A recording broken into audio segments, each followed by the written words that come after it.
Ito na po ang aming group pictures dito po sa pangalawang simbahan mula Lourdes of Tagaytay. Ito na po ang labas ng ating simbahang Lourdes. Ayan, ang ganda. So, ayan ako yung mga kasama. Dumating na po kami dito sa Lourdes of Tagaytay. Ayan. Hi! Welcome! So, ayun na sila. Dito na kami ngayon sa Tagaytay. Ayan. Ito mo yung pangalawang stop namin. Ayun aking mama, aking mga tita. So, ito na sila. Picture na. So, ayun po ang guardhouse.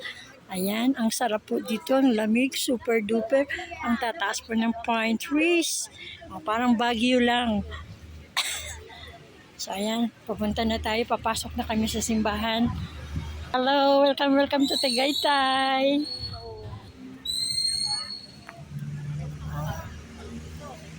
Welcome to Tagaytay! Ayan. Nang, kaya nang? Malamig na, parang Baguio lang. Ayan na. Dito na lang ako dito mula. Ayan po. Wow. Ayan po, ang ganda. Oh. Mamaya. So, lilibot muna kami. Lilibot muna. Yan ang magandang model. Oh. Charot. Ang ganda po. Video yan, Tim. Video. Lika. So, ang laki po. Kasi ako Oy, bakit nalulula ka? nahihilo talaga ako sa pagka nakatagilid. Uy, ang ganda dito, in fairness. Naka-video kasi. Kuha lang ako ng video ha. Ayan, ang ganda. Ito po yung paligid ng Yun o.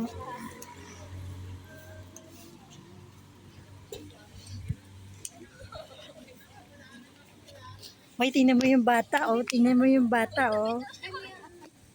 So, ayan na po sila. Kanya-kanyang posing na po.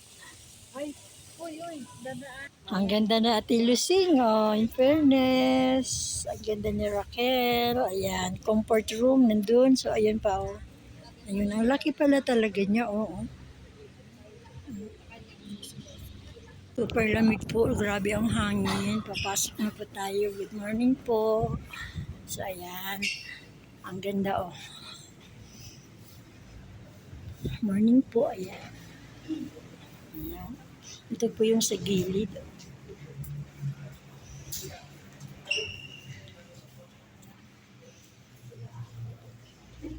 Ang ganda.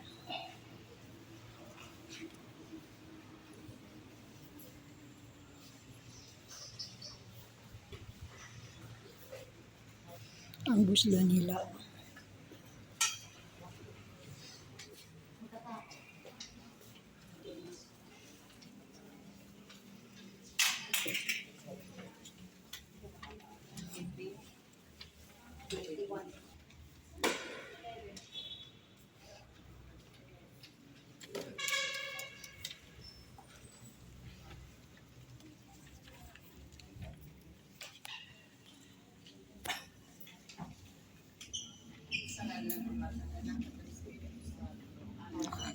Ang pagdiriwang ng Pagdileo ay isang biyaya buhat sa Diyos. Ayon sa aklat ng 28 kabanata 5, ang mga alipin at mga bilanggo ay pinalalaya sa taon ng Pagdileo. Ang mga may utang ay pinatatawad na rin, at ang mga lupaing tinaniman ay pinagpapahinga upang muling maging mataba. Kung meron mang higit na pinakikinabang sa pagdiriwang ng taon ng Jubileo, yun ay ang tapo. Ngayon ay pinagdiriwang din namin ang isa na namang Jubilee na tinatawag na Jubilee of Hope, kilala rin sa tawag na Evenings of Hope. Sa taong ito, binibigyang diin ang pagiging maasahan ng Diyos. Ang Diyos na ating sinasamba at pinagpupulihan ay Diyos na tapat sa kanyang pangako at sumahan ng sino mang naglalagak ng pagtitiwala sa Kanya. Walang sino mang asisyon ay isang taong may lakas ng loob na humarang sa anumang hamon at pagsubok sa buhay na dumarating sa Kanya, sapagkat alam niya hindi siya bibigyan ng kanyang pagtitiwala at pag-asa sa Diyos. Kaya naman, ang hapon sa atin ng pagdiriwang ng taong ito ng Pagdileo natin ilagak ang ating pagtitiwala at pag-asa sa Diyos. At kaakibat din ito ang paghahangad na nawa katulad ng Diyos ay maging mga maaasahan din tayo ng ating kapwa-tao.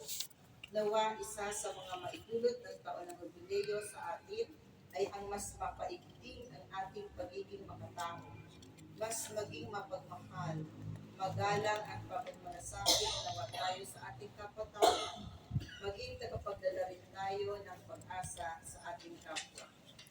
Pagninilay, ano ang mga tagpo sa aking buhay na masasabi kong naging tagapagdala ako ng pag-asa sa aking kapwa?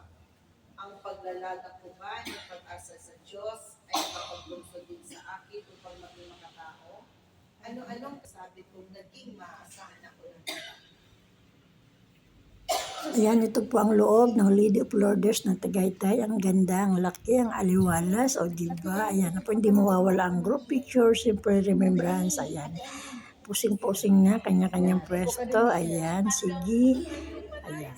Ganyan po mag-group pictures. Kailangan ayusin mo na para makita ang kagandahan ng lahat.